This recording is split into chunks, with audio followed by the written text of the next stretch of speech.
ನಂತರ ಇಲ್ಲಿ ಒಂದು ತರಗತಿ ಇರುತ್ತೆ. ಓಕೆ, ಎಲ್ಲರೂ ಕೇಳಿಸ್ತಾರೆ? ಹಿಂದ್ಗಡೆ ಚೇರ್ ಮೇಲೆ ಕುಳಿತಿರೋರು ಕೇಳಿಸ್ತಾ ಇದ್ರೆ ಕೈ ಎತ್ತಿ ಮೇಲೆ. ಕೇಳಿಸ್ತಾ ಇದ್ರೆ ವೆರಿ ಗುಡ್, ಥ್ಯಾಂಕ್ ಯು. ಈಗ ಕರ್ನಾಟಕ ರಾಜ್ಯ ಅಗ್ನಿಶಾಮಕ ಮತ್ತು ತುರ್ತು ಸೇವೆಗಳ ಇಲಾಖೆಯಿಂದ ಈ ಒಂದು ಅಗ್ನಿ ಮುಂಜಾಗ್ರತೆ ಬಗ್ಗೆ ಹೇಗೆ ನಾವು ಮುಂಜಾಗ್ರತೆ ಕ್ರಮ ತಗೋಬೇಕು. ನಮ್ಮ ಭಾರತದಲ್ಲಿ, ನಮ್ಮ ಇಂಡಿಯಾದಲ್ಲಿ ಪಾಪ್ಯುಲೇಷನ್ ಜಾಸ್ತಿ ಇದೆ, ಹಾಗೇನೆ ಒಂದು ವರ್ಕ್ ಫೋರ್ಸ್ ಕೂಡ ಜಾಸ್ತಿ ಇದೆ, ಎಕನಾಮಿಕ್ ಆಗಿ ಗ್ರೋತ್ ಆಗ್ತಾ ಇದೆ. ಅದೇ ರೀತಿಯಲ್ಲಿ ಕೈಗಾರಿಕೆಗಳು, ಕಟ್ಟಡಗಳು ತುಂಬಾ ಉನ್ನತವಾಗಿ ಬೆಳೀತಾ ಇದ್ದಾವೆ. ನಾವು ಮುಂಜಾಗ್ರತೆಯನ್ನು ಕೂಡ ತಗೊಳ್ಬೇಕಾಗುತ್ತೆ.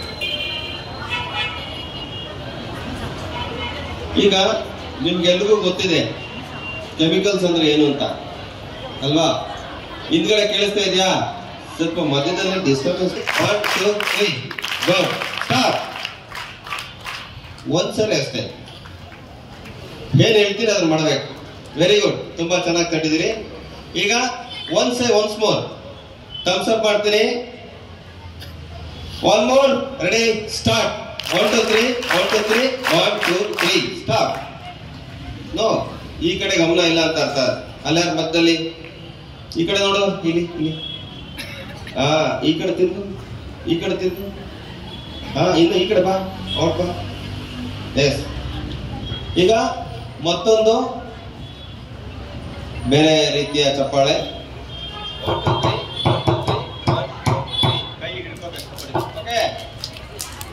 ಒಂದ್ಸರಿ ರೆಡಿ, ಸ್ಟಾರ್ಟ್.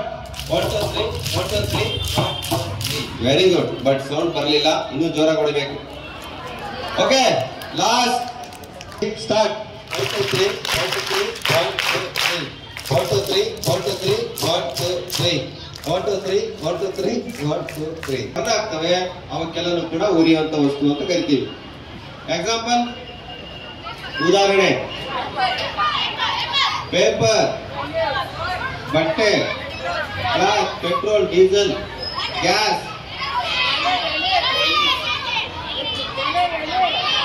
ವೆರಿ ಗುಡ್, ಎಲ್ಲ ಇರುತ್ತೆ. ಕಂಬಸ್ಟಬಲ್ ಮೆಟೀರಿಯಲ್. ಈ ಯೂನಿವರ್ಸ್ ಅಟಮ್ಸ್ ಇಂದ ಆಗಿದೆ. ಬೆಂಕಿಗೆ, ಉಷ್ಣಕ್ಕೆ, ಟೆಂಪರೇಚರ್ಗೆ ಎಲ್ಲ ಕೂಡ ಪ್ರತಿಕ್ರಿಯೆ ಆಗುತ್ತೆ. ಐರನ್ ಕೂಡ ಬಲ್ಚ್ ಆಗುತ್ತೆ, ಬೆಂಡ್ ಆಗುತ್ತೆ, ವೀಕ್ ಆಗುತ್ತೆ, ಹೀಟ್ ಬಂದ್ರೆ. ಓಕೆ, ಹಾಗಾಗಿ ಬೆಂಕಿಗೆ ಎಲ್ಲಾ ವಸ್ತುಗಳು ರಿಯಾಕ್ಟ್ ಮಾಡ್ತವೆ. ಒಂದು ಕಟ್ಟಡ ಅಂತಂದ್ರೆ ಬೆಂಕಿ ಆದ್ರೆ ಅಲ್ಲಿ ಇರುವಂತ ಕಟ್ಟಡದಲ್ಲಿ ಇರುವಂತಹ ವಸ್ತುಗಳೆಲ್ಲವೂ ಕೂಡ ಕಂಬಸ್ಟಬಲ್ ಮೆಟೀರಿಯಲ್ಸ್ ಕಂಬಸ್ಟಬಲ್ ಆಗುತ್ತೆ, ಉಳಿದಿದ್ದ ಮೆಟೀರಿಯಲ್ಸ್ ರಿಯಾಕ್ಟ್ ಆಗುತ್ತೆ.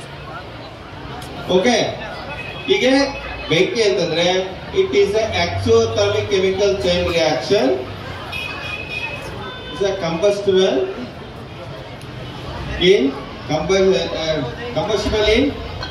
combustible nature, combines with combustible material, oxygen, and liberates radiant energy and smoke.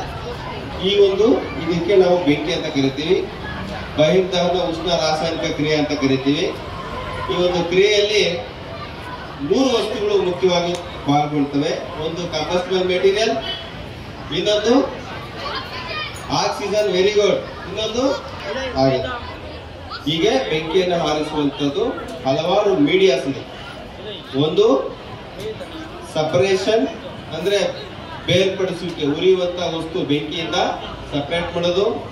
ಇನ್ನೊಂದು ಮುಚ್ಚುವಿಕೆ ಅಂದ್ರೆ ಆಕ್ಸಿಜನ್ ಅನ್ನ ಕ್ಲೋಸ್ ಮಾಡೋದು, ಆಕ್ಸಿಜನ್ ಬರದೇ ಇರುತ್ತಲ್ಲ ಬೆಂಕಿಗೆ ಅಡ್ಡ ಹಾಕಿ ಬೆಂಕಿನ ಹಾರಿಸುವಂತದ್ದು. ಇನ್ನೊಂದು ತಣಿಸುವಿಕೆ, ಕೂಲಿಂಗ್ ಸಿಸ್ಟಮ್. ನೀರು ಹಾಕಿದ್ರೆ ಬೆಂಕಿಗೆ ಏನಾಗುತ್ತೆ?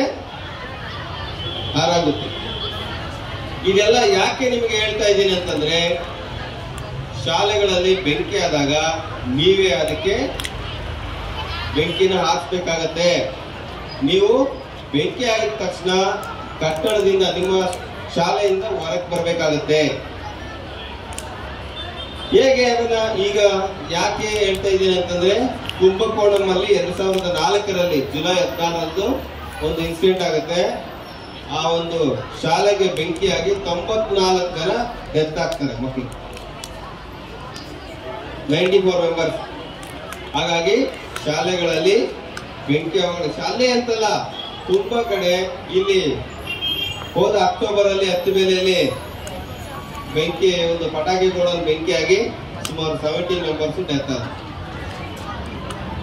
ಹಾಗಾಗಿ ಬೆಂಕಿ ಆಗುವಂತಹ ವಸ್ತುಗಳೇನಿರ್ತವೆ ಅದ್ರ ಕಡೆ ನಾವು ಗಮನ ಇರಬೇಕು. The materials catches fire, it produces ಆಶ್.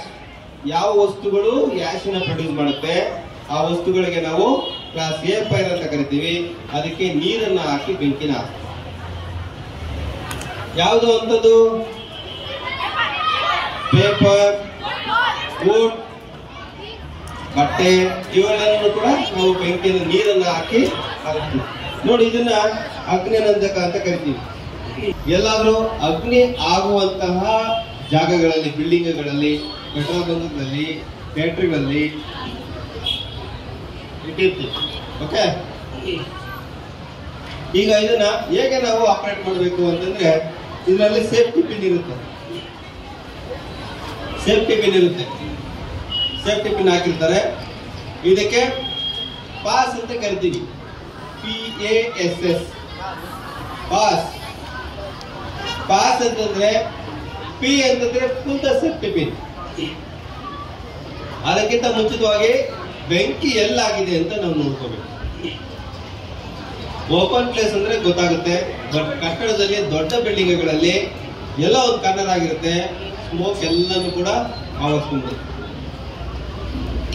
ಸಾಯುವಂತವರಲ್ಲಿ, ಬೆಂಕಿಯಿಂದ ಸಾಯುವಂತವರಲ್ಲಿ ಸುಮಾರು 3ರಲ್ಲಿ 1% ಸಫೋಕೇಶನ್ ಇಂದ ಸತ್ತಿರ್ತಾನೆ.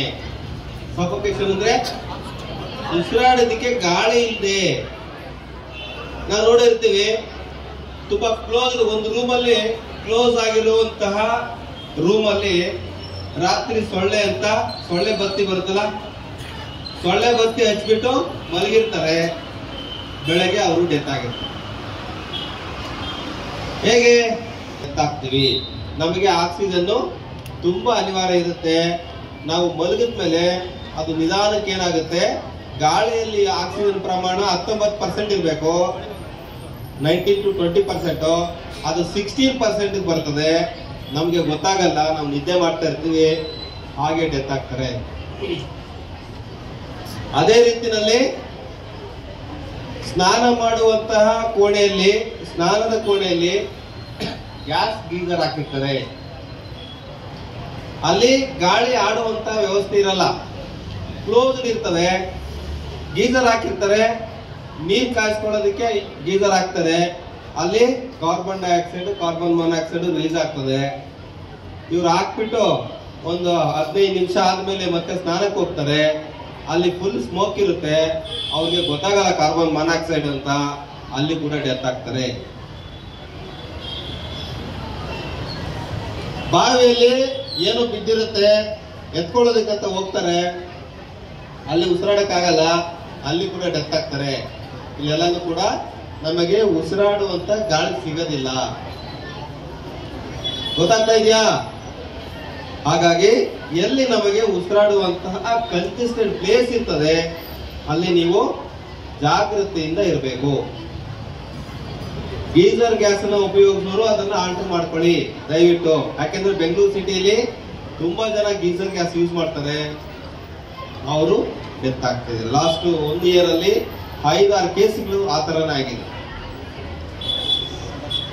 ಹೀಗೆ ನಾವು ಆಮ್ಲಜನಕವನ್ನ ಬೆಂಕಿಗೂ ಬೇಕಾಗುತ್ತೆ. ಆಮ್ಲಜನಕ ಇಲ್ಲ ಅಂತಂದ್ರೆ ಬೆಂಕಿನೂ ಕೂಡ ಉರಿಯೋದಿಲ್ಲ. ಬ್ರಾಂಚ್ ಇದ್ರೆ ಆ ಬ್ರಾಂಚ್ ನ ನೀವು ಹೇಮ್ ಮಾಡಬೇಕು.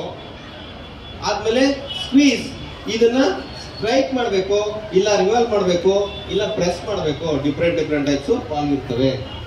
ಹಾಗಾಗಿ ನೀವು ಯಾವ್ದಾದ್ರು ಮಾಡ್ಬೇಕು. ಇದಕ್ಕೆ ಸ್ಟ್ರೈಕಿಂಗ್ ಇದೆ, ಸ್ಟ್ರೈಕ್ ಮಾಡಬೇಕು, ಗೊತ್ತಾಯ್ತಲ್ಲ. ಇದಕ್ಕೆ ರಿವಾಲ್ವಿಂಗ್ ಇದೆ, ರಿವಾಲ್ವ್ ಮಾಡಬೇಕು. ಹೇಮ್ ಮಾಡಿರ್ತಾರೆ, ರಿವಾಲ್ವ್ ಮಾಡಬೇಕು. ಇನ್ನೊಂದು ಸ್ಕ್ವೀಸಿಂಗ್ ಇದ್ರೆ ಸ್ಕ್ವೀಸ್ ಮಾಡಬೇಕು. ಮತ್ತೆ ಸ್ಕ್ವೀಸ್ ಮಾಡಿದ್ಮೇಲೆ ಸ್ವೀಪ್ ಮಾಡಬೇಕು. ಎಲ್ಲಿ ಏಮ್ ಇರ್ತದೆ, ಬೆಂಕಿ ಇಲ್ಲ ಆಗಿದೆ ಅಂದ್ರೆ ಅಲ್ಲಿ ಹೇಮ್ ಮಾಡಬೇಕು.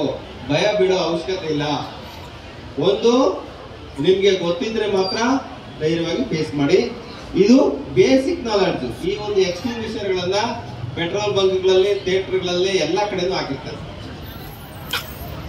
ಇದು ಎ ಕ್ಲಾಸ್ ಫೈರ್ಗಳು ಅಂತಂದ್ರೆ ನಾನು ಹೇಳಿದ್ದೀನಿ ಯಾವುದಕ್ಕೆ ನೀರು ಹಾಕ್ಬೇಕು ಅದನ್ನ ಹಾಕ್ಬೇಕು. ಈಗ ಒಂದು ಪಾತ್ರೆಯಲ್ಲಿ ಎಣ್ಣೆ, ಈ ಒಂದು ಕಜ್ಜಾಯ ಮಾಡ್ಲಿಕ್ಕೆ ಅಥವಾ ಬೋಂಡ ಮಾಡ್ಲಿಕ್ಕೆ ಏನ್ ಮಾಡ್ತಾರೆ, ಪಾತ್ರೆಯಲ್ಲಿ ಎಣ್ಣೆ ಹಾಕ್ತಾರೆ, ತುಂಬಾ ಚೆನ್ನಾಗಿ ಕಾಯಿಸ್ತಾರೆ. ಏನಾಗುತ್ತೆ, ಫ್ಲೇಮಬಲ್ ಆಗುತ್ತೆ. ಆಯಿಲ್ ಏನಾಗುತ್ತೆ, ಕುದಿಯೋದು ಸ್ಟಾರ್ಟ್ ಮಾಡುತ್ತೆ, ಫ್ಲೇಮಬಲ್ ಆಗುತ್ತೆ.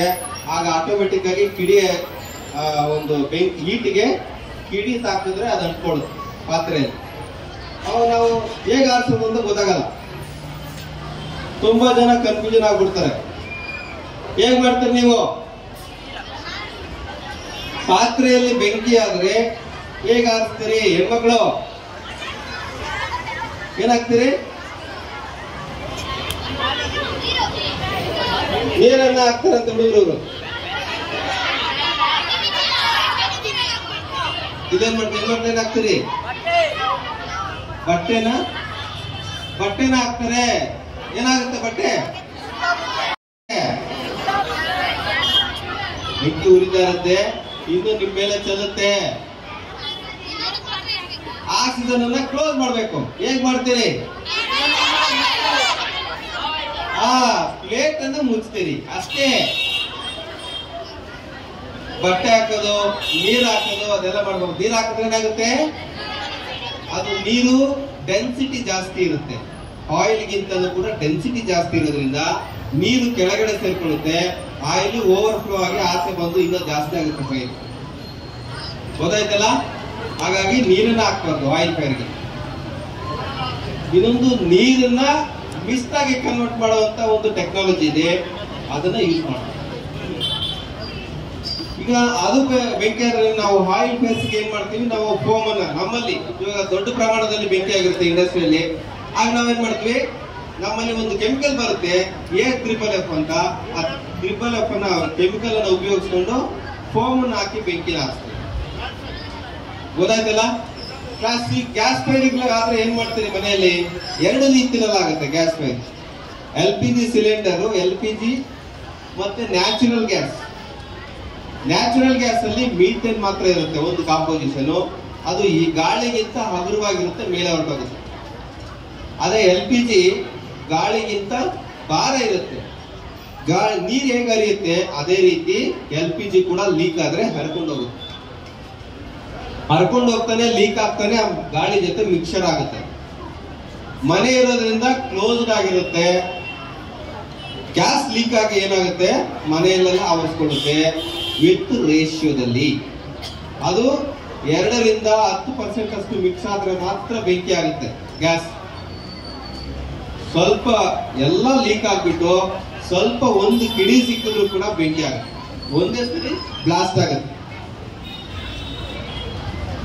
ಈಗ ಗ್ಯಾಸ್ ಲೀಕ್ ಆಗಿರುತ್ತೆ, ಏನ್ ಮಾಡ್ತೀರಿ, ಏನ್ ಕ್ರಮ ತಗೊಳ್ತೀರಿ ಮನೆಯಲ್ಲಿ? ವಿಂಡೋಸ್ ಎಲ್ಲ ಓಪನ್ ಮಾಡ್ತೀರಿ. ಯಾಕೆ? ಗ್ಯಾಸು ಅಲ್ಲಿ ಮನೆಯಲ್ಲಿದ್ರೆ ಅದು ಪರ್ಸೆಂಟೇಜ್ ಡೈಲ್ಯೂಟ್ ಮಾಡ್ಲಿಕ್ಕೆ ಓಪನ್ ಮಾಡ್ತೀರಿ. ಎಲೆಕ್ಟ್ರಿಕಲ್ ಸ್ವಿಚ್ ಆನ್ ಮಾಡ್ಬೇಕಾ, ಆಫ್ ಮಾಡ್ಬೇಕಾ? ಏನು ಮಾಡಬಾರ್ದು. ನೀವು ಆನ್ ಮಾಡೋದಾಗ್ಲಿ ಆಫ್ ಮಾಡೋದಾಗ್ಲಿ ಮಾಡಿದ್ರೆ ಏನಾಗುತ್ತೆ, ಸ್ಪಾರ್ಕ್ ಬರುತ್ತೆ. ಆ ಸ್ಪಾರ್ಕ್ ಇಂದ ಒಂದೇ ಸರಿ ಬ್ಲಾಸ್ಟ್ ಆಗೋ ಸಾಧ್ಯತೆ ಇರ್ತದೆ. Very danger. ನಿಮ್ ಮನೇಲಿ ಬಾಂಬ್ ಹಾಕ್ದಾಗ ಆಗುತ್ತೆ. ಬನಗಢದಲ್ಲಿ ಅರಕೆ ರೈತ ಬರುತ್ತೆ, ಅಲ್ಲಿ ಒಂದ್ಸರಿ ಏನಾಯ್ತು, ಒಂದು ಕರೆ ಬಂತು. ಏನ್ ಮಾಡಿದ್ಲು ಅಜ್ಜಿ, ಗ್ಯಾಸ್ ಅನ್ನ ಖಾಲಿ ಆಗಿತ್ತು, ಗ್ಯಾಸ್ ಹೊಸ ಕನೆಕ್ಷನ್ ಕೊಟ್ಲ ಅಮ್ಮ. ಕೊಟ್ಲು ಏನ್ ಮಾಡಿದ್ಲು, ಒಂದು 10:30 ಕೊಟ್ಟಿದ್ದು. ಅಡಿಗೆ ಮಾಡ್ಲಿಕ್ಕೆ 12 ಗಂಟೆಗೆ ಕಿಚನ್ಗೆ ಹೋಗ್ತಾಳೆ. ಅದು ರೆಗ್ಯುಲೇಟರ್ ಅಲ್ಲಿ ಆಫ್ ಮಾಡಿಲ್ಲ, ಸ್ಟವ್ ಹತ್ರನೂ ಆಫ್ ಮಾಡಿಲ್ಲ. ಅಮ್ಮ ಕನೆಕ್ಷನ್ ಕೊಟ್ಟು ಹಾಗೆ ಹೋಗಿದ್ದಾಳೆ. ಗ್ಯಾಸ್ ಏನಾಯ್ತು, ಮನೆಯೆಲ್ಲ ಮಿಕ್ಸ್ ಆಯ್ತು, ಗೊತ್ತಾಗ್ಲಿಲ್ಲ. ಅಮ್ಮ ಹೋಗಿ ಗ್ಯಾಸ್ ಅಂಟಿಸೋಣ ಅಂತ ಸ್ಟ್ರೈಕ್ ಮಾಡ್ತಾಳೆ. ಏನಾಯ್ತು, ಬ್ಲಾಸ್ಟ್ ಆಯ್ತು. ಬ್ಲಾಸ್ಟ್ ಆಗಿ ಏನಾಯ್ತು, ಅಮ್ಮ ನಾವು ಹೋಗೋಷ್ಟೊಳಗಡೆ ಅಲ್ಲಿ ಇರ್ಲಿಲ್ಲ, ಎಲ್ಲ ಹಾಸ್ಪಿಟ್ಲ್ಗೆ ಹೋಗಿದ್ರು. ಮನೆಯಲ್ಲಿ 3 ಜನ ಇದ್ರು, 3 ಜನನು ಹಾಸ್ಪಿಟ್ಲ್ಗೆ ಹೋಗಿದ್ರು. ಮನೆ ಬಾಗಿಲು ಕಿಟಕಿ ಎಲ್ಲಾನು ಕೂಡ ಕಿತ್ತೋಗಿತ್ತು. ಒಂದು ಮಾರ್ಕ್ ಇತ್ತು. ಆ ಮೊದಲೆಲ್ಲೂ ಕೂಡ ಬ್ಲಡ್ ಎಲ್ಲಾನು ಕೂಡ ಗೋಡೆ ಮೇಲೆ ಅಷ್ಟು ಎಫೆಕ್ಟ್ ಇರುತ್ತೆ. ಹಾಗಾಗಿ ನಾವು ಗ್ಯಾಸ್ ಅನ್ನ ಉಪಯೋಗ ಮಾಡೋದು ಕೂಡ ತಿಳಿಬೇಕು. ಯಾವತ್ತೂ ಅಷ್ಟೇ ನಮ್ಮ ಅಡಿಗೆ ಮುಗಿದ ತಕ್ಷಣ ರಾತ್ರಿ ರೆಗ್ಯುಲೇಟರ್ ಹತ್ರ ಆಫ್ ಮಾಡಿ ಸ್ಟವ್ ಹತ್ರ ಆಫ್ ಮಾಡಬೇಕು. ಸ್ಟವ್ ಹತ್ರ ಆಫ್ ಮಾಡಿ ನೀವು ರೆಗ್ಯುಲೇಟರ್ ಹತ್ರ ಆಫ್ ಮಾಡಿದ್ರೆ ಪೈಪ್ ಅಲ್ಲಿ ಪ್ರೆಷರ್ ಇರುತ್ತೆ. 2 to 3 years 3 ವರ್ಷಕ್ಕೊಂದ್ಸರಿ ನೀವು ಪೈಪ್ ಅನ್ನ ಚೇಂಜ್ ಮಾಡಿ.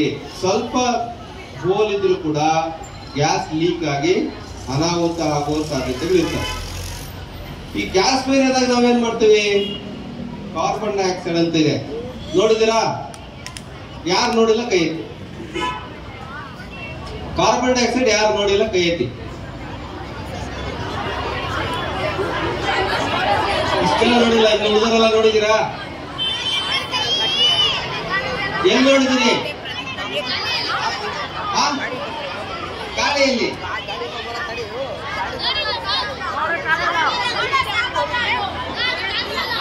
ಅದು ಡೆನ್ಸಿ ಇರ್ಬೇಕಾದ್ರೆ ಮಾತ್ರ ಕಾಣುತ್ತೆ. ಈಗ ನಾನು ತೋರಿಸ್ತೀನಿ. ಕಾರ್ಬನ್ ಡೈಆಕ್ಸೈಡ್ ಇರುತ್ತೆ.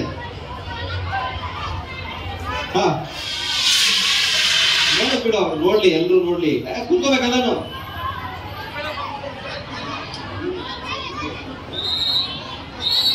ನೋಡಿ, ಕಾರ್ಬನ್ ಡೈಆಕ್ಸೈಡ್ ಇದು ಹಂಗ್ ಮಾಡ,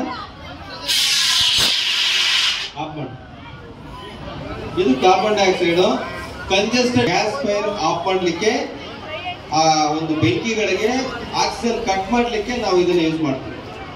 ಓಕೆ, ಈ ರೀತಿ ಎಕ್ಸ್ಟಿಂಗ್ವಿಷರ್ಗಳು ಇವೆಲ್ಲೂ ಕೂಡ ಬೆಂಕಿ ಆದ ಒಂದು 5 ನಿಮಿಷದಲ್ಲಿ ನೀವು ಇದನ್ನ ಯೂಸ್ ಮಾಡ್ಬೇಕು.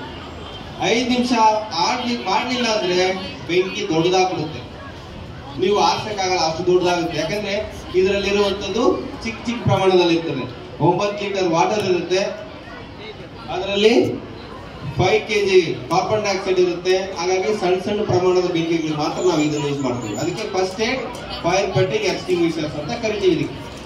ಮತ್ತೆ ದೊಡ್ಡದಾದ್ರೆ ನೀರಿನ ಟ್ಯಾಂಕ್ ಇರುವಂತದ್ದು ಒಂದು ಪೈಪ್ ಇರುತ್ತೆ, ಸಿಸ್ಟಮ್ ಇರುತ್ತೆ. ನಿಮ್ಮ ಸ್ಕೂಲ್ಗಳಲ್ಲಿ ಹೈಡ್ರೆಂಟ್ ಸಿಸ್ಟಮ್ ಅಂತ ಕರಿತೀವಿ. ಒಂದ್ ವೇಳೆ ಬೆಂಕಿ ಆದ್ರೆ ರಾತ್ರಿ ಹೊತ್ತು ನಮ್ಗೆ ಗೊತ್ತಾಗ್ಲಿ ಅಂದ್ರೆ ಡಿಟೆಕ್ಟಿವ್ ಸಿಸ್ಟಮ್ ಅಂತ ಇದೆ. ಒಂದು ಡಿಟೆಕ್ಟಿವ್ ಸಿಸ್ಟಮ್ ಒಂದು ಬಾಕ್ಸ್ ಹಾಕಿರ್ತಾರೆ ಮೇಲ್ಗಡೆ. ಅದು ಕಾರ್ಬನ್ ಡೈಆಕ್ಸೈಡ್ ಅನ್ನ ಡಿಟೆಕ್ಟ್ ಮಾಡುತ್ತೆ, ಅಥವಾ ಸ್ಮೋಕ್ ಅನ್ನ ಡಿಟೆಕ್ಟ್ ಮಾಡುತ್ತೆ, ಅಥವಾ ಲೈಟ್ ಅನ್ನ ಡಿಟೆಕ್ಟ್ ಮಾಡಿ ಅದು ನಮ್ಗೆ ತಿಳಿಸುತ್ತೆ, ಅಲಾರಾಮ್ ಮಾಡ್ಕೊಳ್ಳುತ್ತೆ. ಗೊತ್ತಾಯ್ತಲ್ಲ? ಈ carbon dioxide class B fires ಅಂತ ಕರಿತೀವಿ. ಇದ್ರ ಮೇಲೆ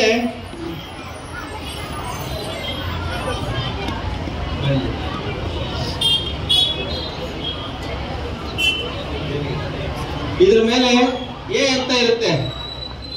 ಎ ಅಂದ್ರೇನು? ಎ ಕ್ಲಾಸ್ ಅಂತ ಅರ್ಥ. ಅಂದ್ರೆ ಇದರಲ್ಲಿ ನೀರಿರುತ್ತೆ. ಎ ಅಂದ್ರೆ ನೀರಿರುತ್ತೆ. ಅದನ್ನತೆ ಇದರಲ್ಲಿ ಬಿ ಮತ್ತೆ ಸಿ ಇರುತ್ತೆ. ಅಂದ್ರೆ ಆಯಿಲ್ ಫೈರ್ಸ್ ಮತ್ತೆ ಗ್ಯಾಸ್ ಫೈರ್ಸ್ ಇದನ್ನ ಯೂಸ್ ಮಾಡಬಹುದು. ಬಿ ಅಂದ್ರೆ ಆಯಿಲ್ ಫೈರ್ಸ್, ಸಿ ಅಂತಂದ್ರೆ ಗ್ಯಾಸ್ ಫೈರ್ಸ್. ಇದು ಎರಡಕ್ಕೂ ಕೂಡ ಯೂಸ್ ಮಾಡಬಹುದು. ಎ ಕ್ಲಾಸ್ ಫೈರ್ಗೂ ಯೂಸ್ ಮಾಡಬಹುದು. ಇದು ಕಾಸ್ಟ್ಲಿ ಇರೋದ್ರಿಂದ ಅದಕ್ಕೆ ಯೂಸ್ ಮಾಡಲ್ಲ, ಮಲ್ಟಿಪರ್ಪಸ್ ಇದು. ಇನ್ನೊಂದು ABC ಅಂತ ಬರುತ್ತೆ. ಈಗ ಮೋನೋ ಅಮೈನೋ ಫಾಸ್ಫೇಟ್ ಅಂತ ಒಂದು ಕೆಮಿಕಲ್ ಬರುತ್ತೆ. ಅದನ್ನ ಎಲ್ಲಾ ರೀತಿಯ ಬೆಂಕಿಗಳಿಗೂ ನಾವು ಯೂಸ್ ಮಾಡಬಹುದು. First aid fire fighting. Main switch ಅನ್ನ ಆಫ್ ಮಾಡಬೇಕು, ಎಲೆಕ್ಟ್ರಿಸಿಟಿನ ಕಟ್ ಮಾಡಬೇಕು, ನಂತರ ನೀವೇನಾದ್ರೂ ಮಾಡಿ. ಓಕೆ, ಕ್ಲಾಸ್ ಡಿ ಫೈರ್ಸ್ ಅಂತ ಲಾಸ್ಟ್ ಬರುತ್ತೆ. ಕ್ಲಾಸ್ ಡಿ ಫೈರ್ಸ್ ಅಂದ್ರೆ ಮೆಟಲ್ ಫೈರ್ಸ್. ಮೆಟಲ್ಸ್ ಅಂದ್ರೆ ಗೊತ್ತಲ್ಲ ಏನು?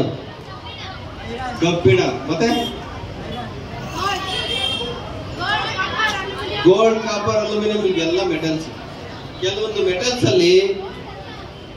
ಮೆಟಲ್ಸ್ ಕೂಡ ಸಹಿತ ಕಂಬಸ್ಟಿಬಲ್ ಮೆಟೀರಿಯಲ್ ಇದೆ. ಸೋಡಿಯಂ ನೋಡಿದೀರಾ? ಎಲ್ಲಿರುತ್ತೆ? ಸೋಡಿಯಂ ಲ್ಯಾಬ್ ಅಲ್ಲಿ ಇಟ್ಟಿರ್ತಾರೆ. ಎಲ್ಲಿ? ಕೆರೋಸಿನ್ ಅಲ್ಲಿ ಇಟ್ಟಿರ್ತಾರೆ, ಪ್ಯೂರ್ ಸೋಡಿಯಂ. ಆ ಸೋಡಿಯಂ ನ ಗಾಳಿ ತೆರೆದಿಟ್ರೆ ಏನಾಗುತ್ತೆ? ಬೆಂಕಿ ಆಗುತ್ತೆ, ರಿಯಾಕ್ಷನ್ ಆಗುತ್ತೆ. ಫಾಸ್ಫರಸ್ ರಂಜಕ ಕೂಡ ಅದೇ ರೀತಿ. ಹಾಗಾಗಿ ನಾವು ಈ ಕೆಲವೊಂದು ಕಾಪರ್ ಇರ್ಬೋದು, ಅಲ್ಯೂಮಿನಿಯಂ, ಇವೆಲ್ಲ ರಿಯಾಕ್ಟ್ ಮಾಡುತ್ತೆ. ಕೆಲವೊಂದು ಕಂಬಸ್ಟಿಬಲ್ ಇರುತ್ತೆ. ಹಾಗಾಗಿ ಅವುಗಳು ಫೈರ್ ಆದಾಗ ನಾವು ನೀರನ್ನ ಯೂಸ್ ಮಾಡಲ್ಲ. ಡ್ರೈ ಪೌಡರ್ ಅಂತ ಒಂದು ಪೌಡರ್ ಇದೆ, ಆ ಪೌಡರ್ ಅನ್ನ ಹಾಕಿ ಬೆಂಕಿನ ಆರಿಸಿ. ಅದು ಇಲ್ಲಿ ತಗೊಂಡು ಬಂದಿಲ್ಲ, ಇದೆಯಾ ಯಾವ್ದು? ಡ್ರೈ ಪೌಡರ್ ಇದು. ಇದರಲ್ಲಿ ಪೌಡರ್ ಇರುತ್ತೆ. ಈ ಪೌಡರ್ ಇಂದ ನಾವು ಫೈರ್ ಅನ್ನ ಪ್ರೊಡಕ್ಟ್ ಮಾಡ್ತೀವಿ. ಗೊತ್ತಾಗಲ್ಲ, ಇದು ಕ್ಲಾಸಿಫಿಕೇಶನ್. ಈಗ ಎಲ್ಲಾದ್ರೂ ನಾವು ಕೈ ಕೊಯ್ಕೊಂಡ್ಬಿಡ್ತೀವಿ, ಕೈ ಏನ್ ಮಾಡ್ತೀವಿ, ಕೊಯ್ಕೊಂಡ್ಬಿಡ್ತೀವಿ. ಇಲ್ಲ ಏನಾದ್ರೂ ಆಕಸ್ಮಿಕವಾಗಿ ಅಪಘಾತ ಆಗೋದು, ಚಿಕ್ಕದಾಗಿ ಏನಾದ್ರೂ ಆಗೋದು ಆಗತ್ತೆ. ಏನ್ ಮಾಡ್ತೀರಿ ಫಸ್ಟ್ ಏಡ್? ಅದಕ್ಕೆ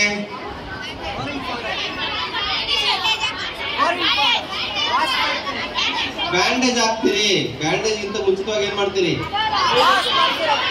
ಬ್ಲಡ್ ಅನ್ನ ಸ್ಟಾಪ್ ಮಾಡ್ಬೇಕು. ಎಲ್ಲಿ ಗಾಯ ಆಗಿರುತ್ತೆ ಅಲ್ಲಿ ಒತ್ತಿ ಇಟ್ಕೊಂಡ್ರೆ ಏನಾಗುತ್ತೆ, ಬ್ಲಡ್ ಸ್ಟಾಪ್ ಆಗುತ್ತೆ. ಅದು ಇನ್ನೊಂದು ಇನ್ಫೆಕ್ಷನ್ ಆಗದೆ ಇರೋ ತರ ಬೇರೆ ಅದನ್ನ ಕ್ಲೀನ್ ಮಾಡ್ಬೇಕಾಗುತ್ತೆ ಉಣ್ಣನ್ನ. ಗೊತ್ತಾಯ್ತಲ್ಲ? ಜಾಸ್ತಿ ಆಗಿದ್ರೆ ಅದನ್ನ ಬ್ಯಾಂಡೇಜ್ ಈ ತರ ಮಾಡ್ಬೇಕಾಗತ್ತೆ.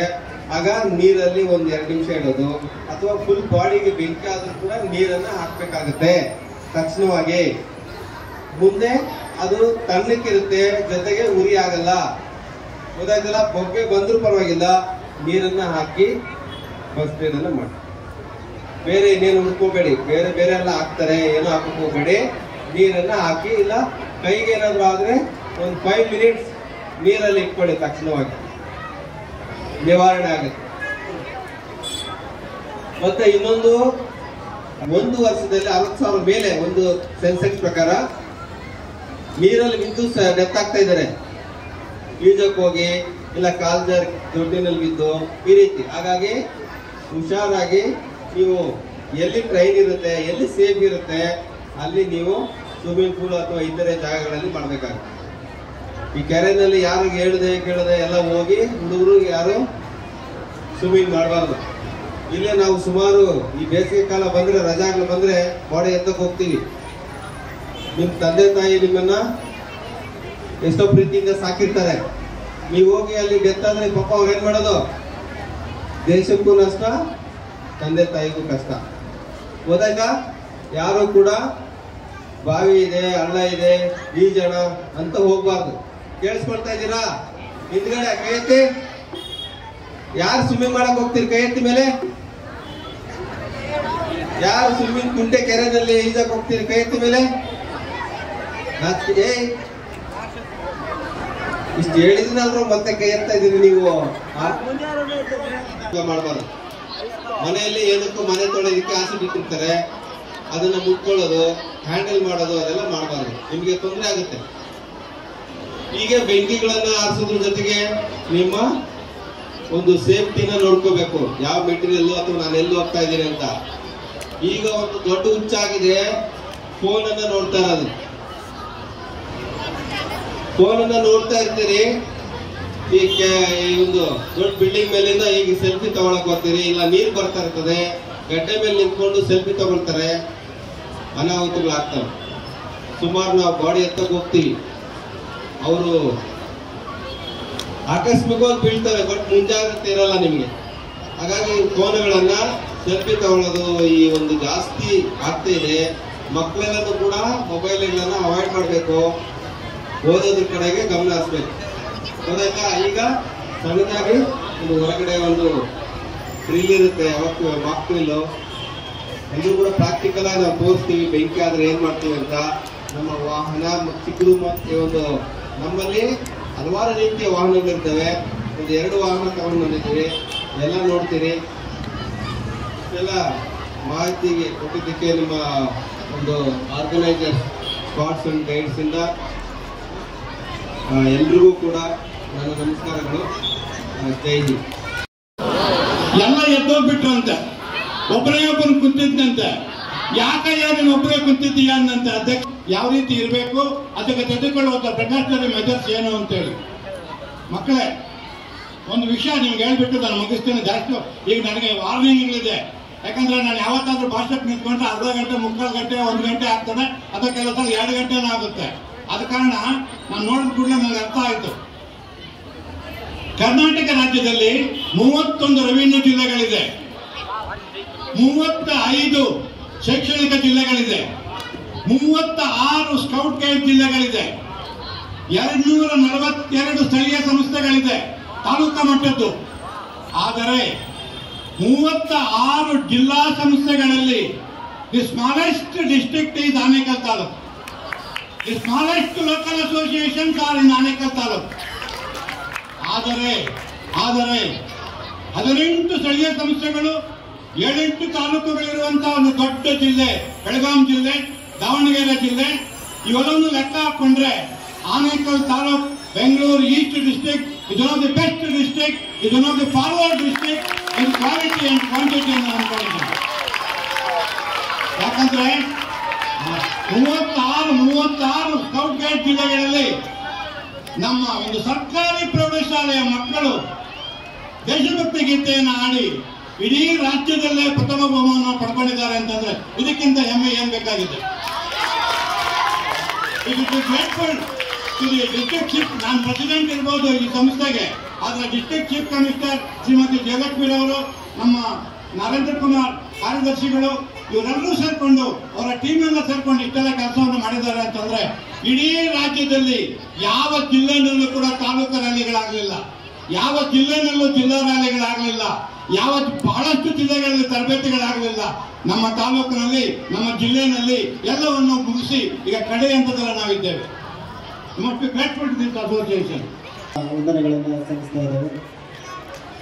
ಸಹಾಯಕ ಜಿಲ್ಲಾ ಆಯುಕ್ತರು ನೇತ್ರಾವತಿ ಮೇಡಮ್ ಅವರು, ಅವರಿಗೂ ಸಹ ತುಂಬು ಹೃದಯದ ವಂದನೆಗಳನ್ನು ಸಲ್ಲಿಸ್ತಾ ಇದ್ದೇವೆ. ಹಾಗೆಯೇ ಹೊಸವರು ಆಗಮಿಸಿದರೆ ಅವರಿಗೂ ಸಹ ತುಂಬು ಹೃದಯದ ವಂದನೆಗಳನ್ನು ಸಲ್ಲಿಸ್ತಾ ಇದ್ದೇವೆ. ಹಾಗೆ ಸರಸ್ವತಿ ವಿದ್ಯಾಮಂದಿರದ ಬಾಬು ಮೇಡಮ್ ಅವರು ಸಹ ಆಗಮಿಸಿದರು, ಅವರಿಗೂ ಸಹ ತುಂಬು ಹೃದಯದ ವಂದನೆಗಳನ್ನು ಸಲ್ಲಿಸ್ತಾ ಇದ್ದೇವೆ.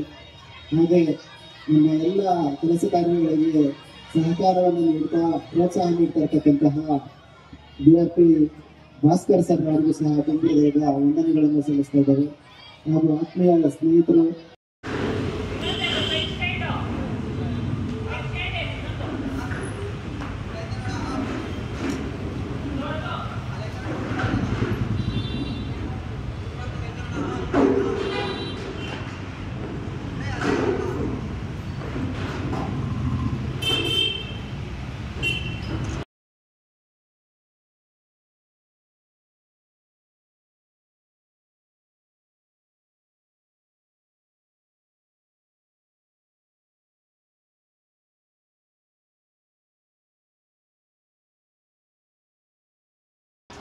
ಮಕ್ಕಳು ಅಲ್ಲಿ ಭಾಗವಹಿಸೋದಕ್ಕೆ ಸಹಕಾರಿ ಆಯಿತು. ಹಾಗೆಯೇ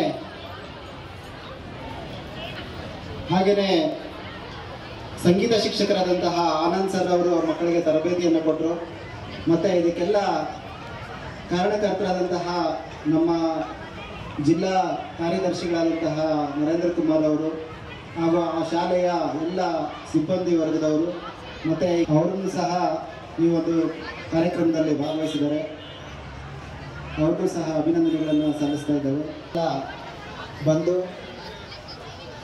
ಈ ಕಾರ್ಯಕ್ರಮದಲ್ಲಿ ಭಾಗವಹಿಸಿ ಈ ಕಾರ್ಯಕ್ರಮಕ್ಕೆ ಮೆರುಗನ್ನು ತಂದುಕೊಟ್ಟಂತಹ ನಿಮ್ಗೆಲ್ರಿಗೂ ಸಹ ತುಂಬು ಹೃದಯದ ಧನ್ಯವಾದಗಳನ್ನು ಅರ್ಪಿಸ್ತಾ ಇದ್ದೇವೆ.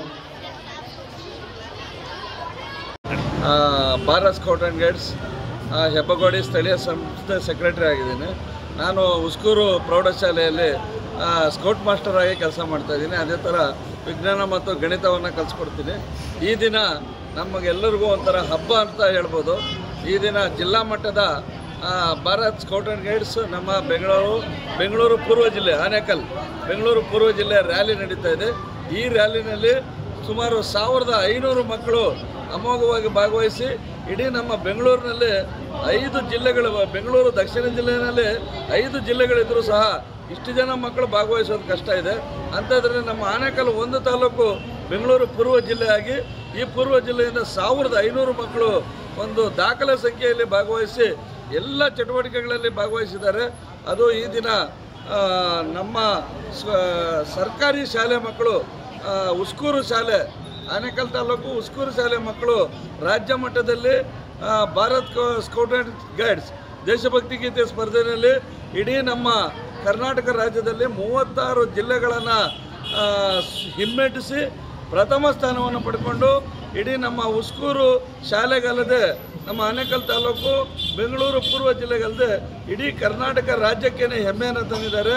ಈ ಒಂದು ಸಾಧನೆಯನ್ನು ಮಾಡುವ ಮುಖಾಂತರ ನಮ್ಮ ಮಕ್ಕಳು, ನಮ್ಮ ಉಸ್ಕೂರು ಶಾಲೆಯ ಮಕ್ಕಳು ನಮ್ಮ ಶಾಲೆಯ ಕೀರ್ತಿ ಪತಾಕೆಯನ್ನು ಹಾರಿಸಿದ್ದಾರೆ. ಅದೇ ರೀತಿ ಆ ಮಕ್ಕಳಲ್ಲಿ ನಾನು ಹೇಳೋದೊಂದೇ, ಎಲ್ಲ ಶಾಲೆಯಲ್ಲೂ ಎಲ್ಲ ಮಕ್ಕಳು ಸ್ಕೌಟ್ ಆ್ಯಂಡ್ ಗೈಡ್ಸಲ್ಲಿ ಭಾಗವಹಿಸಬೇಕು. ಇದರ ಮುಖಾಂತರ ಶಿಸ್ತು ಮತ್ತು ಕರ್ತವ್ಯ ಪ್ರಜ್ಞೆ ಮತ್ತು ಸೇವೆ, ಸಮಾಜ ಸೇವೆಯಲ್ಲಿ ತೊಡಗಿಸ್ಕೋಬೇಕಾದ್ರೆ ಇಂಥ ಒಂದು ಸ್ಕೌಟ್ ಆ್ಯಂಡ್ ಗೈಡ್ಸ್ನ ಮಕ್ಕಳ ಅಗತ್ಯತೆ ಇದೆ. ಈ ರೀತಿ ಸ್ಕೌಟ್ ಆ್ಯಂಡ್ ಗೈಡ್ಸ್ ಮಕ್ಕಳು ನಾಳೆ ದೇಶವನ್ನು ಸೇವೆ ಮಾಡುವಂತಹ ಮಿಲಿಟ್ರಿನಲ್ಲಿ ಸೇವಕರಾಗ್ತಾರೆ. ಅದೇ ರೀತಿ ಒಂದು ಶಾಲೆಯನ್ನು, ಒಂದು ಊರನ್ನು, ಒಂದು ರಾಜ್ಯವನ್ನು ಮತ್ತು ನಮ್ಮ ದೇಶವನ್ನು ಅಭಿವೃದ್ಧಿ ಹೊಂದಿದ ದೇಶವನ್ನು ಮಾಡಬೇಕಾದ್ರೆ ಎಲ್ಲ ಶಾಲೆಯಲ್ಲಿ ಎಲ್ಲ ಮನೆಯಲ್ಲೂ ಸ್ಕೌಟ್ ಆ್ಯಂಡ್ ಗೈಡ್ಸ್ ಮಕ್ಕಳು ಇರಬೇಕು ಅಂತ ಕೇಳ್ಕೊಳ್ತಾ ನನ್ನ ಮಾತು ಮುಗಿಸ್ತೇನೆ. ಶಾಲೆ ಉಸ್ಕೂರು ನಮ್ಮ ಶಾಲೆ ಮಕ್ಕಳಿಗೆ ಪ್ರತಿನಿತ್ಯ ಸುಮಾರು 7ರಿಂದ 8, 8ರಿಂದ 9 ಈ ಥರ ಸಮಯಕ್ಕೆ ಅನುಗುಣವಾಗಿ ಪ್ರತಿನಿತ್ಯ ಮಕ್ಕಳನ್ನು ಕರೆಸ್ಕೊಂಡು ಪೋಷಕರಿಗೆ ಏನು ಹೇಳಬೇಕು ಅದೆಲ್ಲ ಹೇಳಿ ಮತ್ತು ಪೋಷಕರ ಅನುಮತಿಯ ಮೇರೆಗೆ ಮಕ್ಕಳನ್ನು ಕರೆಸ್ಕೊಂಡು ನಾವು ಸಂಗೀತಾಭ್ಯಾಸವನ್ನು ಮಾಡಿಸ್ತಾ ಇದ್ದೀವಿ. ಪ್ರತಿ ವರ್ಷ ಪ್ರತಿದಿನ ನಿರಂತರವಾಗಿ ಮಕ್ಕಳಿಗೆ ಸಂಗೀತಾಭ್ಯಾಸ ಮಾಡಿಸ್ತಾ ಇರೋದ್ರಿಂದನೇ ಮಕ್ಕಳು ಈ ಸಾರಿ ರಾಜ್ಯ ಮಟ್ಟದ ಗಾಯನ ಸ್ಪರ್ಧೆಯಲ್ಲಿ ಪ್ರಥಮ ಬಹುಮಾನ ಪಡ್ಕೊಂಡಿದ್ದಾರೆ. ನಮ್ಮ ಜಿಲ್ಲೆ, ತಾಲೂಕು, ರಾಜ್ಯಕ್ಕೆ ಒಳ್ಳೆಯ ಹೆಸರನ್ನು ತಗೊಂಬಂದಿದ್ದಾರೆ. ಆ ಮಕ್ಕಳ ಪರಿಶ್ರಮವೂ ಇದೆ, ಶಿಕ್ಷಕರ ಪರಿಶ್ರಮವೂ ಇದೆ. ಅದಕ್ಕೆ ನಮ್ಮ ಕ್ಷೇತ್ರ ಶಿಕ್ಷಣಾಧಿಕಾರಿಗಳಾದಂಥ BO ಮೇಡಮ್ ಅವರು ಎಲ್ಲ ರೀತಿಯ ಸಹಕಾರವನ್ನು ಕೊಟ್ಟಿದ್ದಾರೆ. ಅವರು ಮಕ್ಕಳಿಗೆ ಬೇಕಾದಂತಹ ಎಲ್ಲ ಸಂಗೀತ ವಾದ್ಯಗಳನ್ನು ಕಂಪನಿ ಕಡೆಯಿಂದ ಕೊಡಿಸಿ ಮಕ್ಕಳ ಕಲಿಕೆಗೆ ತುಂಬ ಅನುಕೂಲ ಮಾಡಿಕೊಟ್ಟಿದ್ದಾರೆ. ಅದೇ ರೀತಿ ನಮ್ಮ ಶಾಲಾ ಮುಖ್ಯ ಶಿಕ್ಷಕರಾದಂತಹ ಶೀಲಾ ಮೇಡಮ್ರವರು ಮಕ್ಕಳ ಕಲಿಕೆಗೆ ಬೇಕಾದಂಥ ಎಲ್ಲ ಉತ್ತಮ ವಾತಾವರಣ ಕಲ್ಪಿಸ್ಕೊಟ್ಟಿದ್ದಾರೆ. ಮಕ್ಕಳ ಕಲಿಕೆಗೆ ಏನೇನು ಬೇಕೋ ಎಲ್ಲ ಅನುಕೂಲಗಳನ್ನು ಒದಗಿಸ್ಕೊಟ್ಟಿದ್ದಾರೆ. ಹಾಗಾಗಿ ಮಕ್ಕಳು ಸಂಗೀತದಲ್ಲಿ ಹೆಚ್ಚು ಆಸಕ್ತಿಯನ್ನು ವಹಿಸ್ತಾ ಇದ್ದಾರೆ. ಸಂಗೀತ ಕಲಿಕೆಯಲ್ಲಿ ಮಕ್ಕಳು ಆಸಕ್ತಿ ತೋರಿ ಪ್ರತಿನಿತ್ಯ ಅಭ್ಯಾಸಕ್ಕೆ ಬರ್ತಾ ಇದ್ದಾರೆ. ಮಕ್ಕಳು ಸಂಗೀತದ ಕಲಿಕೆಗೆ ಹೆಚ್ಚು ಆಸಕ್ತಿ ತೋರಿ ಅಭ್ಯಾಸಕ್ಕೆ ಬರ್ತಾ ಇರೋದ್ರಿಂದ ಮಕ್ಕಳು ನಿರಂತರವಾಗಿ ಅಭ್ಯಾಸದಲ್ಲಿ ತೊಡಗಿದ್ದಾರೆ.